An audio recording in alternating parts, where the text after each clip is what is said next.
మాయను తీసుకొచ్చిన అప్పు గుండె పగిలే నిజం బయటపెట్టిన డాక్టర్ ఆనందంలో కావ్యరాజ్ సుభాష్ అపర్ణ షాక్లో రుద్రాని.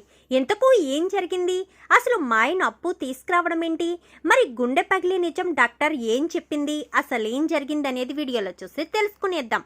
బ్రహ్మముడి అప్కమింగ్ ఎపిసోడ్స్లో ఏం జరగబోతుందో ముందుగా తెలుసుకోవాలి అనుకుంటే వీడియోని లైక్ చేయండి, ఛానల్ని సబ్స్క్రైబ్ చేసుకోండి, పక్కనే ఉన్న బెల్ సింబల్లో ఆల్ పై క్లిక్ చేయండి. ఇలా చేయడం వల్ల అందరికంటే ముందుగా చూడవచ్చు.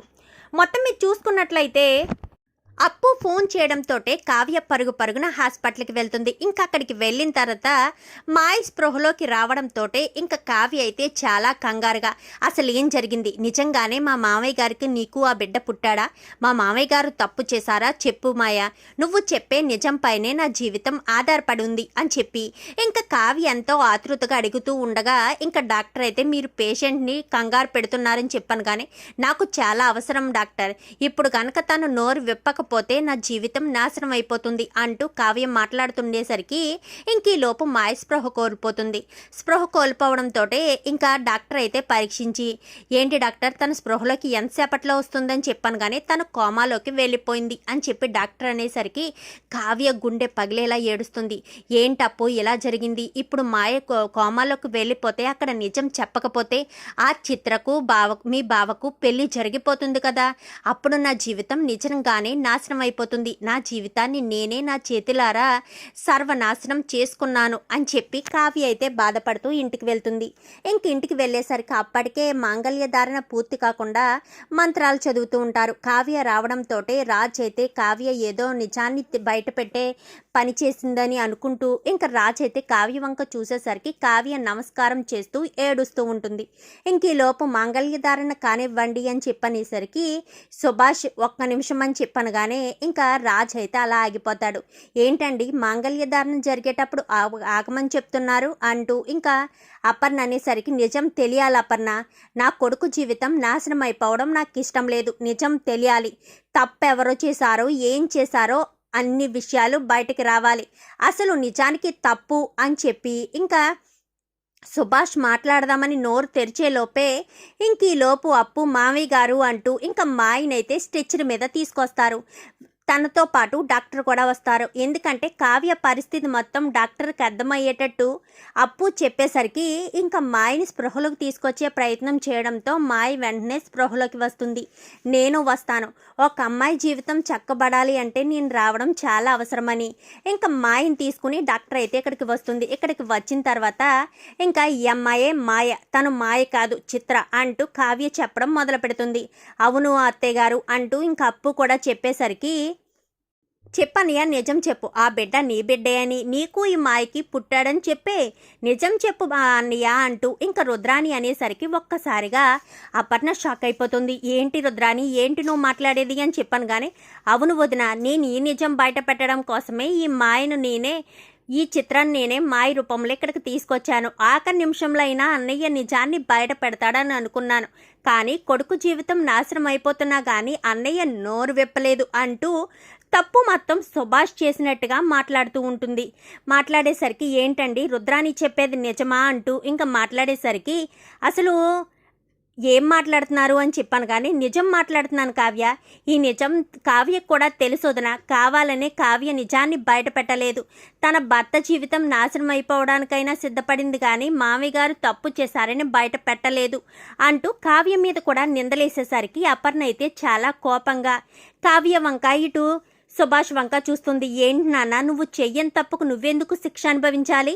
తప్పు చేసింది మీ డాడ్ తప్పు చేశారు కాబట్టి నేను ఒక్క క్షణం కూడా ఇంట్లో ఉండను అంటూ లగేజీ తీసుకుని బయటకు వచ్చేస్తూ ఉండేసరికి అసలు మీరు ఏం మాట్లాడుతున్నారు, నాకు అసలు ఏమీ అర్థం కావట్లేదు అంటూ డాక్టర్ మాట్లాడేసరికి మీకు ఇక్కడ జరిగేది ఏమీ అర్థం కాదులే డాక్టర్ అని చెప్పాను, కానీ జరిగేది అర్థం కాకపోయినా మీరు అనేది ఆయనకి ఈ మాయకు కదా బిడ్డ పుట్టాడు అని చెప్తున్నారు అని చెప్పాను, కానీ అవును అని చెప్పనేసరికి అసలు మీకు అర్థం కాని విషయం ఏంటో చెప్పనా, నిజంగా మాయకి గర్భసంచే లేదు అని చెప్పనేసరికి ఒక్కసారిగా అందరూ కూడా షాక్ అయిపోతారు. రుద్రాని ఇటు సుభాష్, కావ్య అందరూ కూడా షాక్ అయిపోతారు.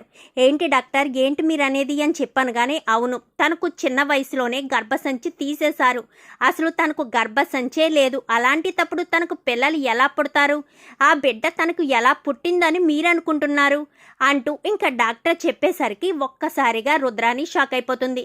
మీరు అబద్ధం చెప్తున్నారు కదా డాక్టర్, కావ్య ఎంత ఇచ్చింది మీకు అని చెప్పాను. కానీ షటప్, ఏం మాట్లాడుతున్నారు? డబ్బుడు అమ్ముపోయే డాక్టర్ని అనుకుంటున్నారా ఏంటి మీరు? అసలు మీరు ఏం మాట్లాడుతున్నారో మీకైనా అర్థమవుతుందా అని చెప్పాను. కానీ మరి ఏమంటున్నారు? ఆ బిడ్డ తనకు మా అన్నయ్యకి పుట్టిన బిడ్డ అంటే మీరు కాదు, తనకు చిన్నప్పుడే గర్భసంచి తీసేశారు అంటారేంటి అని చెప్పాను. కానీ మా రిపోర్ట్స్లో ఉన్నది మేము చెప్తున్నాం.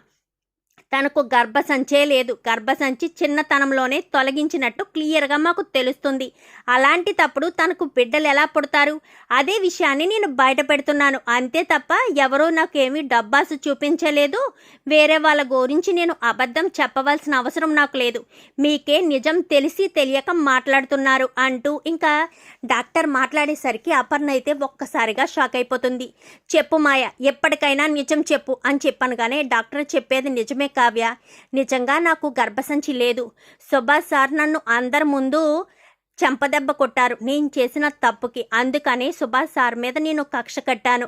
ఆయన పరువు తీయాలనే ఆ రోజు నేను ఆయన్ని క్షమాపణ కోరుతూ పార్టీ ఏర్పాటు చేస్తే ఆ పార్టీకి వచ్చాను. ఇంకా అక్కడ పార్టీ జరుగుతూ ఉండగా ఆయనకి మందులో మత్తు టాబ్లెట్లు కలిపేశాను. ఎందుకంటే ఆయన్ని పరువు తీయాలన్న ఉద్దేశంతో ఆయన నన్ను ఏదో చేసినట్టుగా క్రియేట్ చేసి సంవత్సరం తర్వాత ఒక అనాథ బిడ్డను తీసుకొచ్చి ఈ బిడ్డ మీకు నాకు పుట్టిన బిడ్డ అని చెప్పేసరికి సుభాష్ సార్ వెనక ముందు ఆలోచించకుండా నిజంగానే నేను తప్పు చేసి ఉంటానని చెప్పి ఇంకా బిడ్డ గురించి రాజ్తో చెప్పారు. రాజ్ ఆ బిడ్డను నా దగ్గర నుంచి తీసుకుని ఇంటికి తీసుకొచ్చారు. ప్రతి నెల నాకు సుభాష్ సార్ 10 లక్షల రూపాయలు నా అకౌంట్లో వేస్తున్నారు. ఆ డబ్బుతో నేను సంతోషంగా ఉన్నాను. బిడ్డ గురించి నేను ఆలోచించలేదు. నిజంగా బిడ్డ తల్లి నేనే అయ్యుంటే బిడ్డ గురించి ఆలోచించేదాన్ని కదా అని చెప్పి కావ్య దాని గురించి ఆలోచించి నేను ఎక్కడున్నానని తెలుసుకోవడానికి ప్రయత్నించింది. ఆ ప్రయత్నంలోనే కావ్య నన్ను ఎక్కడ పట్టుకుని నిజం బయట పెడుతుందా అన్న భయంతో నేను పారిపోబోతుంటే నాకు యాక్సిడెంట్ జరిగింది అని చెప్పి ఇంకా మాయ చెప్పేసరికి ఒక్కసారిగా అపర్ణ షాక్ అయిపోతుంది. ఇదంతా నిజమా అని చెప్పాను. కానీ నిజమే మేడం అని చెప్పి ఇంకా డాక్టర్ కూడా చెప్పేసరికి ఇంకా అపర్ణ అయితే సుభాష్ వంక చూస్తూ నన్ను క్షమించండి, నిజాలు తెలియకుండా మీరేదో తప్పు చేసినట్టుగా మాట్లాడాను అని చెప్పాను. కానీ ఈ విషయాలన్నీ కూడా రుద్రానికి తెలిసే అత్తయ్య కావాలని ఆ చిత్రాన్ని తీసుకొచ్చి నా భర్తకిచ్చి పెళ్లి చేయడానికి ప్రయత్నించింది. అప్పుడు నాకు ముసికేసి మరీ పెళ్లి చేయడానికి ప్రయత్నించింది. కానీ ఆవిడ మాట నేను వినట్లేదని చెప్పి ఇప్పుడు మళ్ళీ నన్ను ఇంటి నుంచి తరిమేసి చిత్రం తీసుకొచ్చి చిత్రతో ఈయన జీవితం నాశనం చేయడానికి ఇదంతా రుద్రాణి గారే చేశారు అని చెప్పి ఇంకా కావ్య చెప్పేసరికి రుద్రానికి చెంప చెల్లుమనిపిస్తుంది. అపర్ణ అయితే వదిన అనగానే చీ నోర్మి, ఇలాంటిది నా ఇంట్లో ఉండడానికి వీల్లేదు, వెంటనే పోలీసులకు ఫోన్ చేయ కళ్యాణ్ అని చెప్పాను. కానీ సరే పెద్దమ్మ అంటూ పోలీసులకి అయితే ఫోన్ చేసేస్తారు. ఇంకా చిత్రను రుద్రాణిని కూడా అరెస్ట్ చేసి తీసుకువెళ్ళిపోతారు. అమ్మ ఇంకా నేను వెళ్ళొచ్చా అని చెప్పాను. కానీ